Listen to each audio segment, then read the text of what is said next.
it going, guys? Welcome to the video. So we're going to be dissecting a case of another Kenyan athlete going positive for performance-enhancing drugs and, consequently enduring a suspension for that. So nonetheless, let's get into it. So who is it? Lawrence Cherono. He tested positive for trimetazidine on July, or after an out-of-competition test on May 23rd. He was notified on July 16th. Just a day before he was due to compete in the marathon at the World Athletics Championships. So who is Lawrence Cherono? He is a 33-year-old, Kenyan athlete, past winner of the Boston Marathon, the Chicago Marathon even, fourth place at the Tokyo Olympics last year. Lifetime marathon best of 2 hours, 3 minutes and 4 seconds, which I believe put him in the top 8 fastest marathons or marathon runners in history. So we're going to have a read through the article and then we'll jump into trimetazidine and, why some athletes, or why an athlete in particular, an endurance athlete, may look to use the compound. What are some of the benefits and even some of the past doping cases for this compound, and, what it is classified under the WADA anti-doping agency, it's kind of class of performance enhancement or performance enhancing drugs. So nonetheless, Lawrence, we'll have a read through the article and then we'll jump into all of that. So Lawrence Cherono of Kenya, suspended for testing positive for trimetazidine. The 2019 Boston and Chicago Marathon champion has been suspended from the World Athletics Championships the day before his race. So this article was, when was this posted? July 16, 2022. So a couple weeks back. The seventh fastest of all time. I was wrong. Not eighth, seventh fastest marathoner of all time. Kenya's Lawrence Cherono, who was one of the favorites to win the marathon at the 2022 World Championships, has been provisionally suspended the day before the race after testing positive to a banned substance. Cherono tested positive for trimetazidine, which is used to treat chest pain resulting from a lack of blood supply and oxygen to the heart. The Athletics Integrity Unit, AIU, said in a press release that there were delays in the process of his test sample, which was taken on May 23rd. The delay made it impossible for another athlete to take his spot on Team Kenya. So this was a bit of controversy. It took generally a few weeks longer than it otherwise should have to get his positive test result back to him, and therefore kind of prohibited the Kenyan team from replacing him in the marathon at the World Championships. Nonetheless, we'll continue here. The drug trimetazidine helps metabolize fatty acids, which helps the body use oxygen, allowing for more blood flow to the heart, and limits quick changes in blood pressure. So, from the research I understand about this drug, this is actually not true, this statement here. In fact, it actually inhibits the metabolism of fatty acids in the heart, preferentially kind of switches the preference of the heart to utilize glucose as opposed to fatty acids, and therefore we know that glucose requires less oxygen for metabolism, and therefore it improves the efficiency of the metabolism of the heart. So I don't actually believe this is in fact correct. Nonetheless, a 33-year-old Kenyan finished fourth at the Tokyo Olympics, won the Boston and Chicago Marathon 2019. Cherono has a personal best time of 2 hours, 3 minutes and 4 seconds at the 2020 Valencia Marathon, where he finished second. This was a statement here. Provisionally suspended Kenyan marathon runner, and also a 400-meter runner as well, Randolph Ross of the USA. This was for tampering with a sample, however. So, and then it kind of goes on to talk about this other athlete, this 400-meter runner, who was tampering with a sample. But nonetheless, let's have a think about the compound used and why it may benefit an endurance athlete like Lawrence Cherono. So trimetazidine, it's like they said, a drug used to treat angina, chest pain, which is the chest pain, associated with insufficient blood flow to the heart. It's an anti-ischemic metabolic agent, therefore, of the class of fatty acid inhibitors, so oxidation inhibitors. So what does this mean? It essentially improves myocardial glucose utilization via inhibition of fatty acid metabolism. So like I said before, if the heart is going to utilize glucose as opposed to fatty acids, it's going to be more efficient because glucose requires less oxygen in order to produce ATP than otherwise would be required from fatty acid beta oxidation, or that process or metabolic pathway in which we oxidize fatty acids. So WIDA classifies trimetazidine as a metabolic modulating agent. It is in the same class of the compounds GW1516 and ACAR or AICAR, which via activation of particular genetic pathways, they kind of recapitulate or replicate some of the effects of exercise and improve metabolic or exercise efficiency.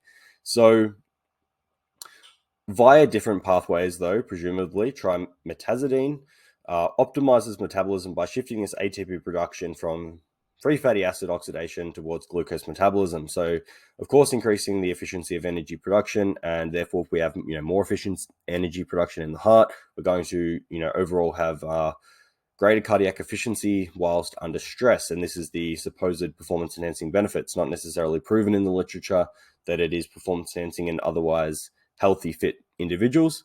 But nonetheless, the choice of glucose as a substrate by this drug or induced by this drug essentially allows a more efficient utilization of oxygen. And these effects may lead to increased metabolism and efficiency of contractile performance or contractile muscle performance, even in skeletal muscle, supposedly. It's not necessarily proven that this occurs in humans, but it's already observed in cardiac tissue, and the, hypothesis is that it also has its method of action that could cross over to skeletal tissue as well. It's already been observed that trimetazidine improves exercise capacity in patients suffering chronic stable angina, and that it has some hypertrophic effects, in cultured myotubules. So essentially what they found was that when muscle tissue was placed under extreme stress via oxidative stress or other inflammatory markers, trimetazidine was able to essentially ward off some of these effects and allow for hypertrophy or muscle recovery in the presence of inflammatory markers which would otherwise inhibit that recovery. So if we think about that from a performance enhancing perspective, that's going to allow for improved recovery from exercise. These guys running upward of 200 kilometers plus a week. So, if you put that in context of allowing for them to have more efficient training during training due to the cardiac effects and possibly skeletal effects, but also improve recovery via limiting or offsetting some of those recovery inhibitions or recovery, parameters which are otherwise going to delay recovery from inflammation induced through exercise. We can see why this drug would be utilized, especially in the out of competition, kind of domain, whereby, it's not necessarily, you assume potentially in competition it's going to have some effects. But if you're training under these, under this physiological state whereby you're more efficient, you can recover better. Of course, this is why, some athletes may use this out of competition. And why would it be beneficial for out of competition use? And how can the athlete know that they're going to get away with it? Well, we know the anti-doping stringency in Kenya isn't all that great compared to other countries where they have their own, anti-doping governing body. In Australia here, for example, we have ASADA. In the US, they have USADA, whereby, they're testing their athletes pretty stringently. But in Kenya, obviously, they have the Kenyan Anti-Doping Agency, but it's not all that comprehensive compared to other countries. So, benefits for endurance, like we mentioned, and one thing in particular is the elimination half-life of this drug, whereby an athlete can be pretty certain that the half-life will be anywhere from 7 to 12 hours. And that means that, if we look at that and as from a half-life perspective, obviously from a anti-doping context, whether, how long the particular metabolites of the drug will stay around in the system and be present and able to be detected in the urine, it's kind of unknown. But due to the very short half-life of the drug, the kind of pharmacodynamics and kinetics of the drug, we can assume that, it's going to be a pretty low or pretty short detection period. So if you use it during the out of competition context or, while you're not racing, you can probably drop it a week out and be pretty confident that you're not going to test positive. Obviously, that may be longer, it may be shorter, that kind of detection time. But nonetheless, it's going to be pretty short. So maybe only a few days, up to a week, maybe a little bit longer. These guys probably aren't racing on the drug. So, we think we'd probably utilize it during training and then cease it before the race. So you get all those benefits, all those adaptations, and then going into the race, you've got all those benefits and adaptations, and you race, effectively clean. Obviously, there's other compounds being used, probably EPO, closer up to the race. EPO only has a detection period of a day or even, at most 2 days, depending on how much is administered, by what route, subcutaneous or intravenous, etc. But nonetheless, trimetazidine, obviously we can see some definite endurance benefits via improved recovery, via improved efficiency during the actual training itself. So, there is definitely, people will say, well, why would you use an angina drug or a drug used for ischemic heart conditions when you're an otherwise fit individual? Well, in a sport where 1%ers essentially mean the difference between first and 10th or 20th place, or even more, you can see why there could be motivation to be using the compound. There has been other positive cases of athletes going positive for this drug in the past. In 2014, there was a Chinese swimmer known as Sun Yang, and this was a very public case in the media where the Australian athlete Matt Horton was kept quite outspoken on Sun Yang, and the fact that he didn't believe he was competing fairly. There were some other things that went down, and many of his Chinese supporters got quite, defensive of him. But nonetheless, he went positive in 2014. 2018, US swimmer Madison Cox went positive for the same drug. And 2022, a more recent case at the, was it the World Championships? But yeah, I think it was. It was a skier. No, what was it? Figure skater. That's it. Jeez, I can't even think. Figure skater. By the name of Camelia Valieva from Russia. She went positive for the drug in early 2022 at a figure skating competition. I believe it was in February, and the excuse essentially was this girl was only 15 years old. The excuse was that her grandfather was actually utilizing the medication for his heart condition or his angina. But the anti-doping agency, essentially came out and said like the likelihood of her grandfather's medicine going from presumably sealed bottle at the bottom of it or at the back of a medicine cabinet into her urine at concentrations that are otherwise not indicative of slight contamination, but like literally excreting the amounts that would be found in a full dosage. Very unlikely. And so therefore they kind of suggested that excuse was somewhat bullshit. But, nonetheless, who knows? I guess contamination is possible, but, when we look at it in the full context, it kind of seems, and the wider representatives kind of assumed it was, not necessarily likely. And it was more likely that she was utilizing, or her coaches were making her utilize or suggesting she utilize a medication for performance-enhancing benefits. So, to summarize it all up, long story short half-life, seems to be quite beneficial effects, particularly in the out-of-competition context, whereby we have improved recovery from exercise, we have improved efficiency during training, so we can push harder, we can recover better, offset some of the, those fatigue metabolites or oxidative stress, which otherwise impairs recovery. So we can train more, we can train harder at a higher level, and then be pretty confident the drug's going to be out of the system within a week or so.